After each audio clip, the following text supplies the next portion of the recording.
Hello प्यारे बच्चों, आज हम लोग इस चैप्टर में 7वां लेक्चर आज हम लोग देखेंगे। आज का जो टॉपिक है वह टॉपिक है pesticides.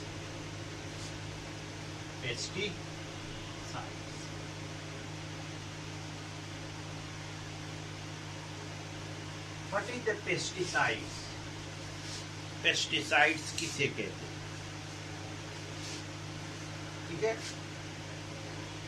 It is a chemical and poisonous substance which sprayed over the crops to kill the germs like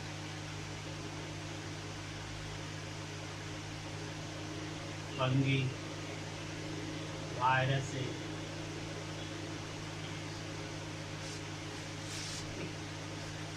यह एक केमिकल सब्सटेंस है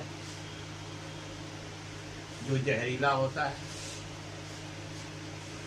इसका उपयोग फसल में जब जर्म्स लग जाते हैं, है ना, kill the germs like fungus, यानी फंगी होते हैं, वायरस होते हैं, जो उसमें लग जाते हैं तो क्या करते हुए फसल को नुकसान पहुंचाते हैं।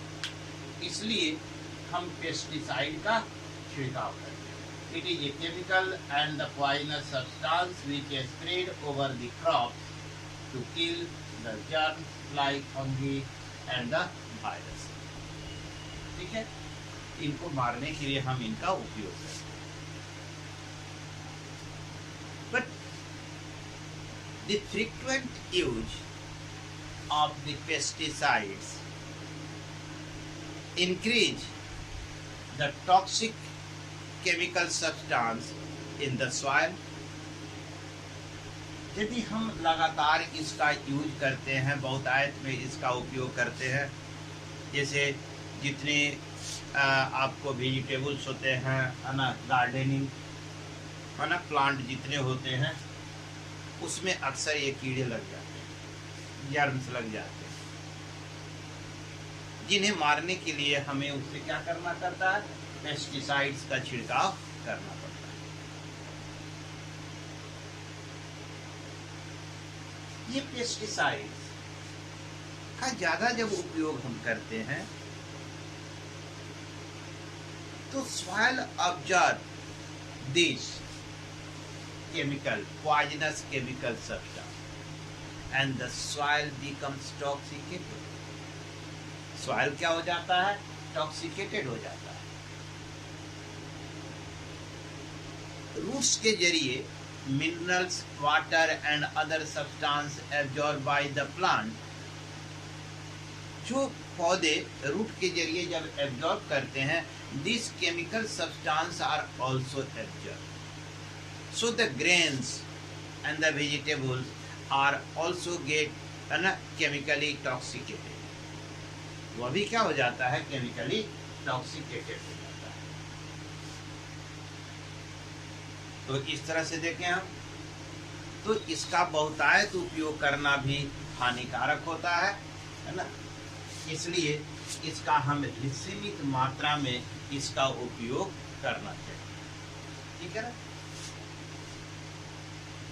Do not use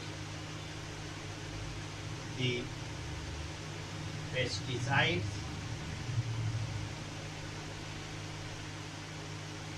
pesticide frequent,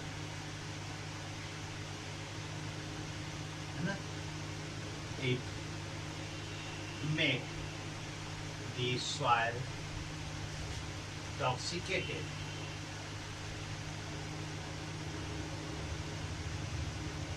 है ना? And hence the grains or vegetables also get chemically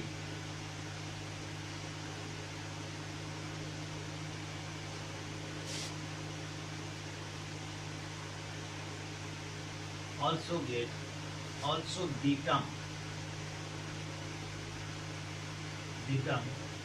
chemically toxic, ठीक है?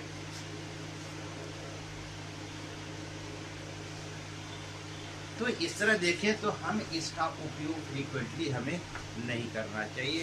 ये न केवल हमारे सॉइल को इफेक्ट करता है, बल्कि the human beings, the animals which use these fruits और the grains are also get affected, है ना? Therefore,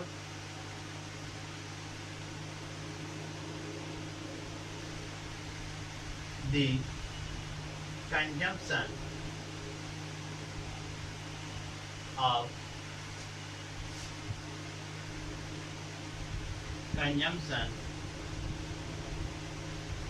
of such grains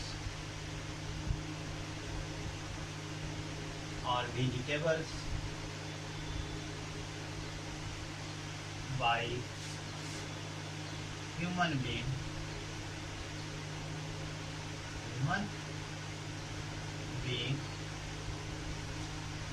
and other animals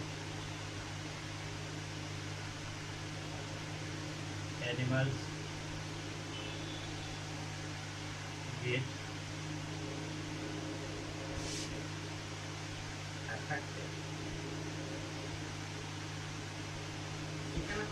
वे भी प्रभावित हो जाते हैं इस टॉक्सिक मटेरियल से, क्लियर? तो इस तरह हम क्या देखते हैं कि हमें पेस्टिसाइड्स का अधिक मात्रा में उपयोग नहीं करना चाहिए। क्यों नहीं करना चाहिए? क्योंकि ये पॉइजनस होते हैं, केमिकली होते हैं, केमिकल पॉइजनस होते हैं, जिनका उपयोग हम अधिक मात्रा में नहीं कर सकते, ठीक है? अब आइए देखते हैं सेकंड टॉपिक किसका,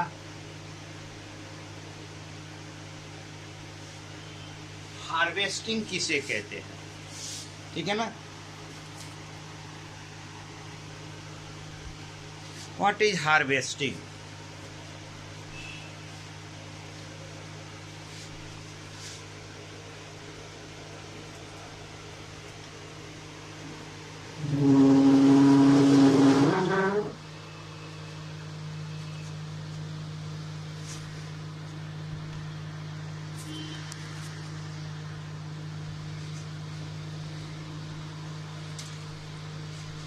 What is harvesting?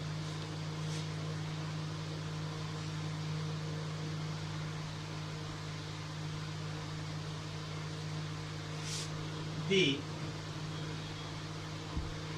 process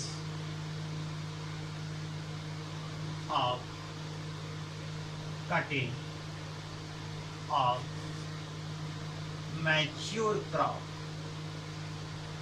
Mature crop is called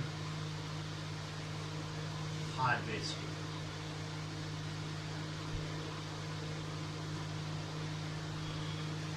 यानी मैच्योर क्रॉप को, है ना, मैच्योर क्रॉप को काटने की जो प्रक्रिया होती है, the process of cutting the mature crop is called harvesting.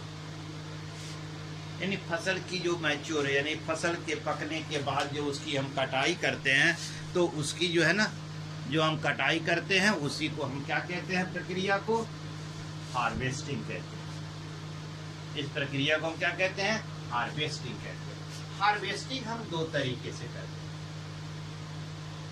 Harvesting दूसरी तरीके से, एक होता है मैनुअल और एक होता है बाई मशीन, ठीक है ना। हार्वेस्टिंग हम दो तरीके से करते हैं। एक जो है मैनुअली यानी हाथ से करते हैं, जिसमें हाथ का उपयोग किया जाए, बाई यूजिंग सिकल, सिकल का उपयोग करके, है ना, हार्वेस्टिंग यानी कि cutting the mature crop. Mature crop की कटाई हम सिकल से, यानी जो हंसुआ होता है हम लोगों की भाषा में उसे हंसुआ कहते हैं, है ना, सिकल का उपयोग किया जाता है। दूसरा होता है बाई मशीन, इसे हम कहते हैं कंबाइन, ठीक है ना, by using combine.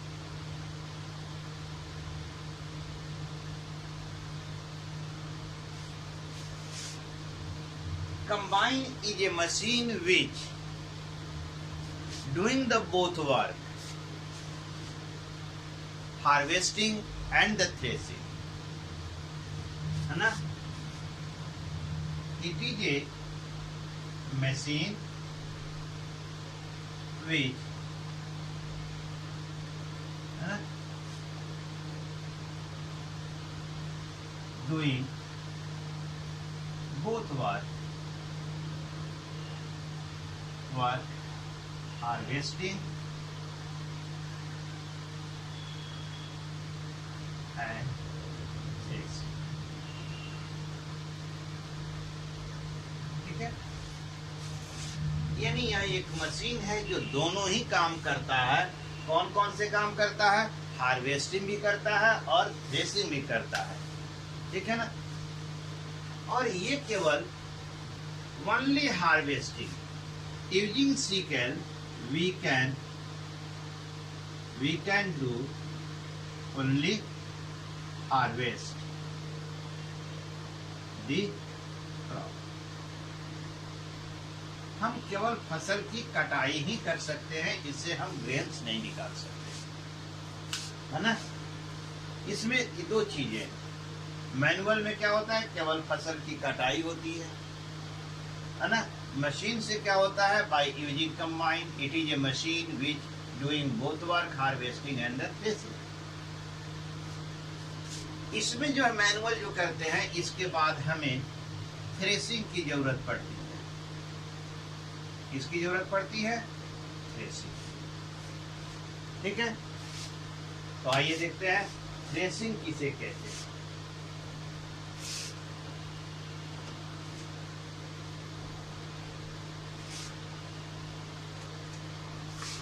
Threshing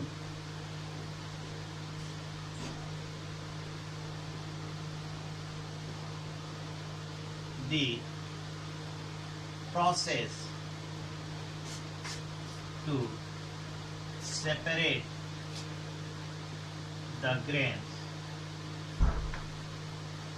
from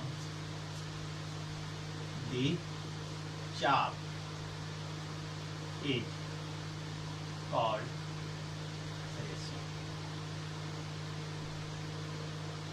ठीक है।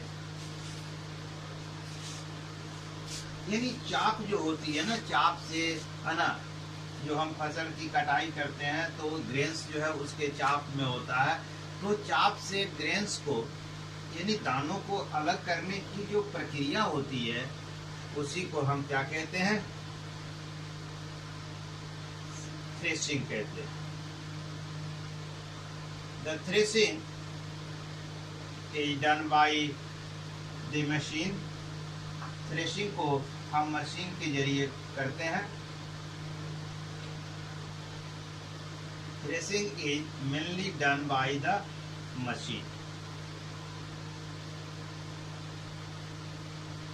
Threshing is done by mainly machine.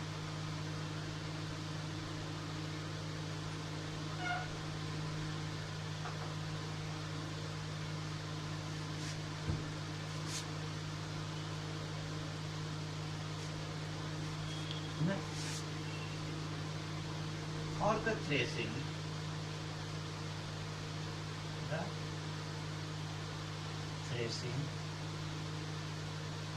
we use है ना a type of machine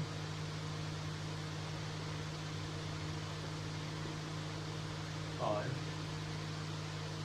thresher. ठीक है, एक प्रकार की मशीन होती है जिसे हम थ्रेशर कहते हैं, और इसी थ्रेशर का उपयोग करके हम ग्रेन्स को चाप से अलग करते हैं। ठीक है, एक और प्रोसेस आता है विनोइंग।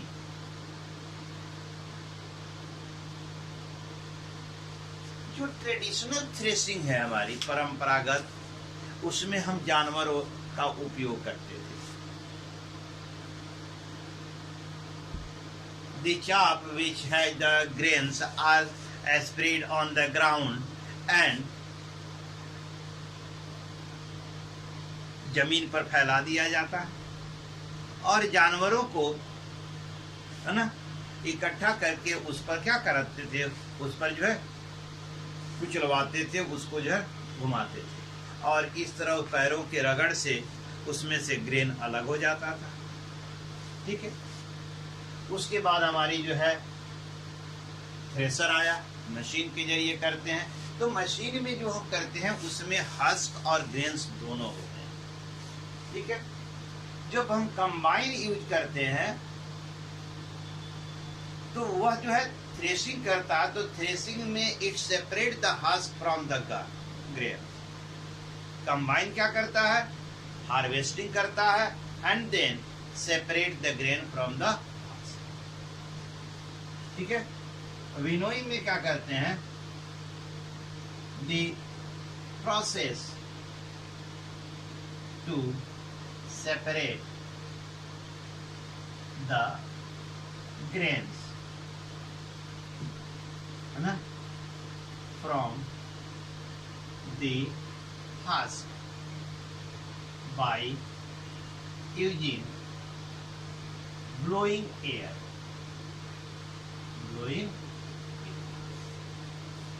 है ना, इसी को हम क्या कहते हैं, is called इसको हम क्या कहते हैं, विनोइंग। यानी ग्रेन से जो हवा के जरिए है ना हस्क से ग्रेन को अलग करने की जो प्रक्रिया होती है उसी को हम क्या कहते हैं, विनोइंग कहते हैं। क्लियर? उसके बाद जो समस्या आती है किसानों के पास, वह आती है स्टोरेज की। ठीक है, तो यहाँ जैसा कि हमने कहा कि कंबाइन इज ए मशीन, जो कंबाइन करता है उसमें दोनों होता है, विनोइंग भी होता है, थ्रेशिंग भी होती है और हार्वेस्टिंग भी होती है। कैसे होता है, सबसे पहले हार्वेस्टिंग करता है, तब थ्रेशिंग करते समय उसने हस्क को जो है ग्रेन से अलग कर देता है ना। तो कंबाइन में हम देखें, कंबाइन मशीन में हम आपको एक डायग्राम के जरिए देते हैं। नंबर 1 क्या करता है, हार्वेस्ट करता है ना, हार्वेस्ट द क्रॉप। नंबर 2 क्या करता है, थ्रेशिंग करता है। नंबर 3 क्या करता है, separate the grain from husk है ना, the husk blow है ना in the field।